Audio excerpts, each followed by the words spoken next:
શ્રી કૃષ્ણએ ગીતામાં કહ્યું છે કે મારા પર ભરોસો રાખો, પણ એવું નથી કીધું કે મારા ભરોસે બેસી રહો.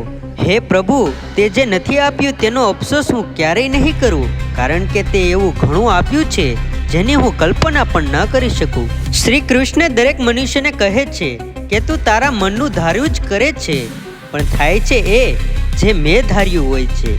એકવાર તું એ કરી જો, હું ધારું જ છું, અને પછી જો થશે એ જ જે તે ધાર્યું હોય.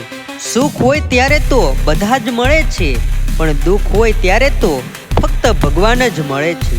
જીવનની સુંદરતા એ વાત પર આધાર નથી રાખતી કે તમે કેટલા ખુશ છો, પણ એ વાત પર આધાર રાખે છે કે તમારા લીધે કેટલા લોકો ખુશ છે. કોઈની પણ વાતમાં પડતો નથી, એટલે હું કોઈને નડતો નથી. જે ઘડીએ જે મળ્યું એ મંજૂર છે, ભાગ્ય સાથે હું કદી નડતો નથી. કોને છલકાવ્યા નજરના જામને, આમ તો હું જામને નડતો નથી. હામ હૈયામાં છે મારા, એટલે ઠોકરો ખાવ છું, પણ પડતો નથી.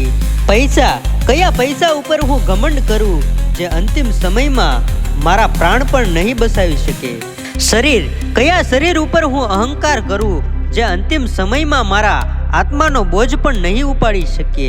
કયા શ્વાસ પર હું વિશ્વાસ કરું, જે અંતિમ સમયમાં મારો સાથ સૌથી પહેલા છોડી દેશે.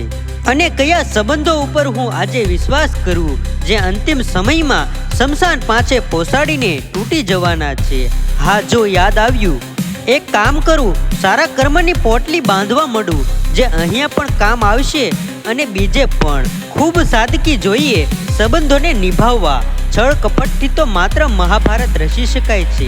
શ્રી કૃષ્ણ કહે છે, શબ્દથી માફ કરતા જાજો, સમય નથી લાગતો, પણ દિલથી માફ કરવા પૂરી જિંદગી નીકળી જશે. જિંદગીના આ કુરુક્ષેત્રમાં પોતે જ કૃષ્ણ અને પોતે જ અર્જુન બનવું પડે છે. રોજ પોતાના જ સ્વાર્થી બનીને જીવનની આ મહાભારત લડવી પડે છે.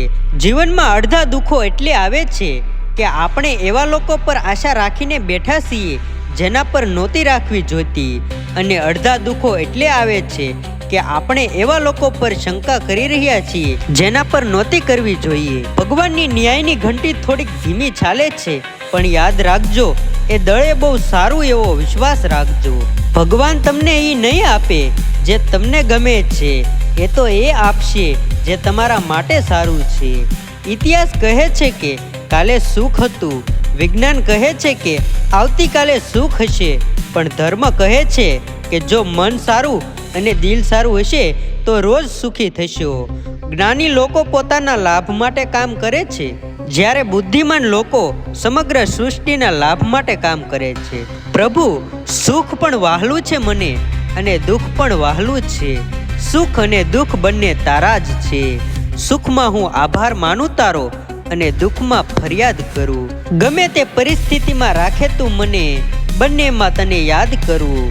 પ્રહલાદ જેવો વિશ્વાસ હોય, દ્રૌપદી જેવી પુકાર હોય, મીરા જેવી વાટ હોય, ને સારા ભક્તોની પુકાર હોય, તો કૃષ્ણએ તો આવવું જ પડે છે.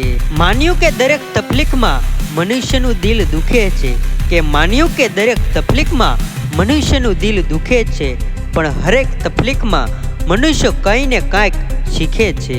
જે થવાનું છે એ તો થવાનું જ છે, અને જે નથી થવાનું એ નથી જ થવાનું. એવો રૂઢ સંકલ્પ જે મનુષ્યના મનમાં હોય એને ચિંતા નથી સતાવતી. અને સંપૂર્ણ ગીતાના સાર રૂપે શ્રી કૃષ્ણએ કહ્યું છે કે હે અર્જુન, માણસ જે ચાહે તે બની શકે છે, જો તે સંપૂર્ણ વિશ્વાસ સાથે ઈચ્છિત વસ્તુ ઉપર ચિંતિત કરે.